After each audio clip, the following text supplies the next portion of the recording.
मुद्दों पर कौन कौन से अहम मुद्दे होंगे जिन पर ये चुनाव लड़ा जाएगा? देखिए, ये चुनाव बहुत ही ज़्यादा अहमियत रखते हैं दोनों राज्यों के लिए। और देखा जाए तो ये एक तरह से अगर हम बात करें कि जिस तरह से प्रधानमंत्री मोदी ने अभी और उनकी पार्टी ने अपना जो है जिस तरह से 100 दिन का रिपोर्ट कार्ड जनता के सामने रखा, और तो एक तरफ से तो उनकी बात है कि कितने वो अभी जो है लोगों का विश्वास अभी बना किस तरह से हुआ है, और जिस तरह से रिफॉर्म्स उन्होंने लेके आए हैं, और जो जिस तरह से वायदे करे थे चुनाव में और दूसरे कार्यभार में जिस तरह से उनकी जीत हुई है, तो वो एक बड़ा प्रचंड बहुमत दिया था जनता ने देश की। लेकिन साथ में जो अगर हम विपक्षी दलों की बात करें तो उनके लिए ये एक तरह से डू और डाई वाली सिचुएशन है, क्योंकि आप देखेंगे कि एक तरह से अगर कांग्रेस की बात करें खासकर, तो कांग्रेस तो इस समय जो है, पहले कहाँ कांग्रेस कितने राज्यों में हुआ करती थी, आज कांग्रेस सिमट के गिने चुने राज्यों में रह गई है। और उसी तरह से तो उनके लिए तो ये अपने वजूद को बचाने की बात है। तो इसलिए ये आप समझ सकते हैं कि इन चुनावों में दोनों जो सारी पार्टियां हैं, जिस तरह से आपने खुद बताया महाराष्ट्र में कि भाजपा और शिवसेना साथ चुनाव लड़ते आए हैं और कांग्रेस और एनसीपी साथ लड़ते आए हैं। पिछली बार लेकिन नहीं लड़ा था, सबने अलग अलग चुनाव पिछले तो अलग लड़ा था, लेकिन मैं वैसे बता रहा हूं आपको कि जिस तरह से जब गिनती करते हैं उस तरह से, तो इस बार भी वही हुआ है कि सीट शेयरिंग पे जिस तरह से हमेशा ही होता है कि शिवसेना जो है अपने जो है रुख जो है एक तरह से वो बिल्कुल ही अड़ियल कर बन जाते हैं उस तरह से, और फिर वो बाद में जिस तरह से करके किसी ना किसी तरह 2 कदम आप चलें 2 कदम हम चलें, उस तरह से फिर वो बाद में जो है आज जिस तरह से घोषणा करी उन्होंने भाजपा की तरफ से कि भाई अब हम लोग चुनाव मिलकर लड़ेंगे।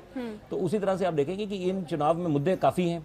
आप देखें कि रोजगार की बात है, सबसे पहले इकोनॉमी जो है काफी नीचे आ चुकी है, और जीडीपी जिस तरह से आप बात करें, और इस समय जो है जबकि देखा जाए तो आर्थिक मंदी तो पूरे वर्ल्ड वाइड फिनोमिनन है उस तरह से। लेकिन अगर आप देखें कि जिस तरह से एक तरह से बूस्टर शॉट दिया है निर्मला सीतारमन ने अभी कॉर्पोरेट टैक्स को कम कर और ये देखा है कि किस तरह से एक वर्किंग कैपिटल आए, क्योंकि अभी नोटबंदी एक बहुत बड़ा रिफॉर्म था 21वीं सदी का, लेकिन उसमें जो है वर्किंग कैपिटल खत्म हो गया, जिसके कारण जो है जो एक डे टू डे